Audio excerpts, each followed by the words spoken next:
Bonjour Katia. Bonjour Malika. Tends la main, place du Barrezet.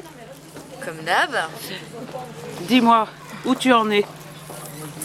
Les constats, c'est toujours les mêmes. 18-25 ans qui n'ont pas de travail.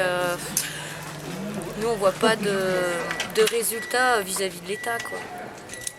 Écoute, nous, voilà, je suis assez effarée que l'État ne fasse pas plus, quoi. Eric, après, si tu veux prendre des trucs à manger, là-bas, tu vas, ils te font un colis, hein. Non, c'est bon. T'es sûr? Comme tous les samedis, place du Barrezet ou alors à côté de la Micaline en distribution alimentaire. Oui. Mais on essaye toujours de faire le maximum pour pouvoir y être. D'accord. Qu'est-ce que tu peux noter dernièrement? Beaucoup de familles dans les rues. De plus en plus? 120.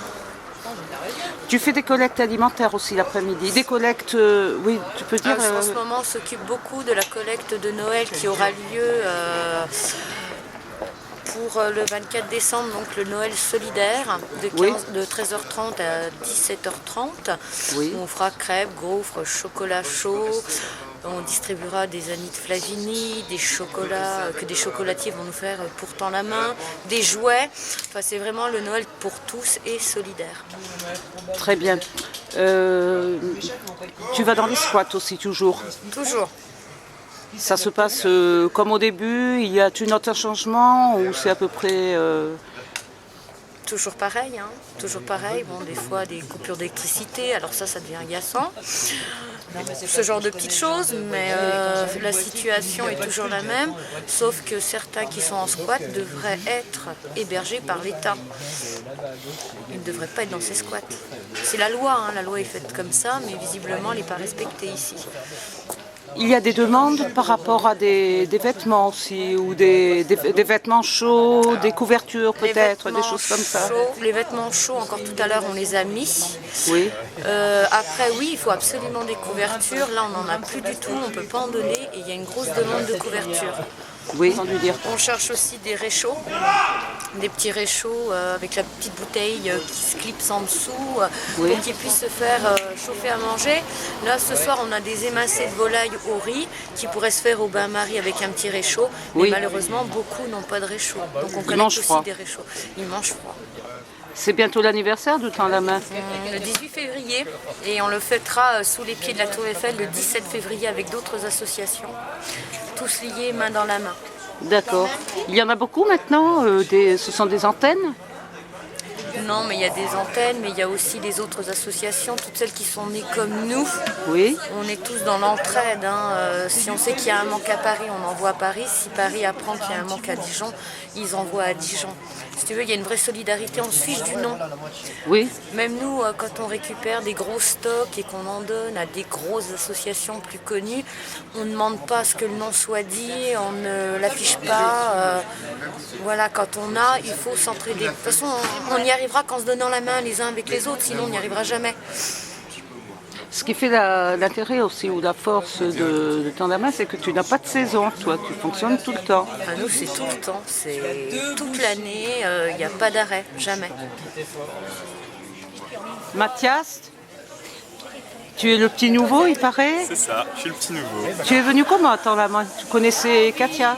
Non, pas du tout. Même pas. Alors, il se trouve qu'en me baladant sur Internet, je suis beaucoup les actualités via lemonde.fr, qui est le site du Monde. C'est récent alors ça, non? C'est très récent, ça date d'il y a exactement 5 jours, je dirais. Oui, voilà. Donc j'ai vu, il y avait un article sur les gens qui viennent eux-mêmes bénévolement ou à l'aide aux sans-abri. Oui. Et donc j'ai entendu parler de Tends la main à Dijon via cet article, je me suis renseigné. Oui. Et j'ai pris contact directement avec Katia qui m'a dit que samedi j'étais le bienvenu pour ma première. Voilà. Donc, voilà. C'est intéressant, dis-moi, qu'est-ce que tu en retires de l'expérience de ce soir? C'est la première donc. C'est ma première. J'en retire qu'il y a des parcours divers qui viennent vers nous, touchants dans tous les cas, tristes, mais à la fois avec peut-être de l'espoir derrière pour certaines personnes. Donc, à la fois, ça donne chaud au cœur, ça donne le vertige, c'est particulier. On te reverra? On me reverra. D'accord. C'est sûr. Je te remercie. Merci à toi. Bonjour Daniel. Bonjour Daniel, Daniel Loton. Bonjour. Oui. Nous nous étions croisés dans l'été lors d'une expulsion. Oui. Ça, c'est pour te présenter. Je t'ai croisé aussi lors d'une conférence de presse. Oui. Et je te retrouve ce soir sur le stand de Tends la main. Oui. Qu'est-ce que tu peux me dire de tout ça? Les associations, c'est un collectif, donc tout le monde tourne ensemble et il n'y a pas de concurrence, bien au contraire. Bien sûr. Ensuite, donc j'ai rencontré Tends la main, j'ai rencontré Urgence Solidaire et Adizar. Oui. Et puis donc, moi j'avais une activité, c'est que je récupère des ordinateurs réformés de l'administration, donc gratuitement. Je les remets en état, puisque quand il formate les disques et tout, je les remets en état. Oui. Et ensuite, je les donne. D'accord. Et donc, c'était tellement compatible avec Tends la main que Katia, dans ses statuts, a remis la charte et l'activité. Et maintenant, je fais partie de Tends la main pour ça. Et puis, bon, quand il y a des choses comme des collectes de Noël, je viens volontiers. D'accord. Tu travailles, tu me dis, aussi avec Urgence Solidaire. Oui, c'est un mouvement qui marche avec tous les autres, qui s'occupe de tout, des Roms, des demandeurs d'asile. Oui. Qu'est-ce que tu peux noter ces derniers temps par rapport à la situation actuelle qu'on a remarqué ici ce soir et qui perdure depuis quelques mois sur Dijon? À propos des sans-abri. Par exemple, oui. Oui, c'est un peu désespérant évidemment, puisque beaucoup de personnes, il fait froid. On a froid aux pieds là, à venir quelques heures, ils sont dans la rue et dehors toute la nuit. Oui. C'est des situations qui sont très dures. Et aujourd'hui, pouvoir abriter des personnes, seulement leur donner un peu d'abri et de chaleur, c'est pas très coûteux. Donc quand on fait quelque chose, on veut s'obliger de le faire avec des normes invraisemblables. Oui. Il faudrait un peu faire un juste milieu entre des normes invraisemblables et puis des gens qui n'ont plus rien du tout. J'ai vu qu'il y avait toutes des tranches d'âge. Il y a des jeunes, il y a des très jeunes. Oui, il y a des femmes. Il y a des personnes plus âgées qui nous a même pas demandé une portion de plat chaud et qui ont faim, ou qui ont en tout cas l'estomac vide. Oui, qui ont souvent l'habitude d'avoir l'estomac vide, donc ils n'ont même plus trop la sensation de faim. Et du coup, ils ne demandent pas, et quand on leur donne, on leur dit oui, vas-y. Et ici, dans la rue, ce sont les plus pauvres des plus pauvres. Oh, oui.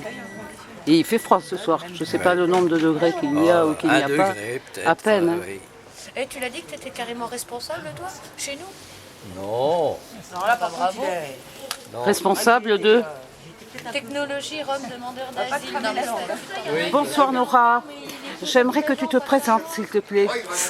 Bonsoir, je m'appelle Nora et je suis bénévole à Tends la main. D'accord. Quel est ton parcours? Comment tu es venue à Tends la main? Par le biais en fait d'une collecte qu'elle faisait pour la rentrée scolaire et du coup j'ai rencontré Katia qui avec son côté pétillant, effervescent et qui vous entraîne. Comme j'ai déjà de par moi-même dans mes goûts tendance à faire de l'associatif et tout, et là je me suis dit là tu vas faire de l'associatif utile.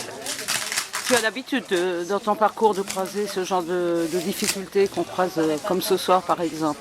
Oui aussi, parce que c'est vrai que je suis travailleuse sociale et que j'ai travaillé dans des structures d'accueil d'urgence. Oui. Donc, du coup, c'est un public que je connais. Tu les reconnais? Que je reconnais, voilà. Donc je connais les difficultés et aussi les difficultés du travail social qui fait qu'on doit rentrer des gens dans des cases et que moi, à titre personnel, je suis persuadée qu'on doit adapter les cases aux gens. Et que voilà. Qu'est-ce que tu en retires de l'expérience que tu as avec Tends la main? Qu'est-ce que tu peux noter, disons, de particulier? Pour l'instant, je suis une novice, j'ai pas le recul que peuvent avoir les bénévoles les plus anciens, Katia qui a monté tout ça, etc. Donc moi, c'est vrai que là, je suis beaucoup dans la découverte et je m'adapte. Après, ce que j'en note, c'est justement l'effort de faire plus que ce qu'on peut et qu'on peut toujours plus que ce qu'on croit, avec justement un peu de bonne volonté, en allant chercher, solliciter et en demandant, la seule chose qu'on risque, c'est qu'on nous refuse et on nous refuse rarement. On a beaucoup plus d'aide de la part des gens. En définitive, si on présente bien les choses, et comme c'est clair vis-à-vis de l'association, qu'on est dans le principe de la 100% transparence, du coup ça parle aux gens. Et ils savent que ce qu'ils font, ils ne le font pas dans le vent, ils ne le font pas non plus pour que d'autres se gavent avec ce qu'ils vont donner, etc. Ils savent que ce qu'ils donnent va à la rue et est pour la rue. Je te remercie. À une prochaine fois. À bientôt. Au revoir.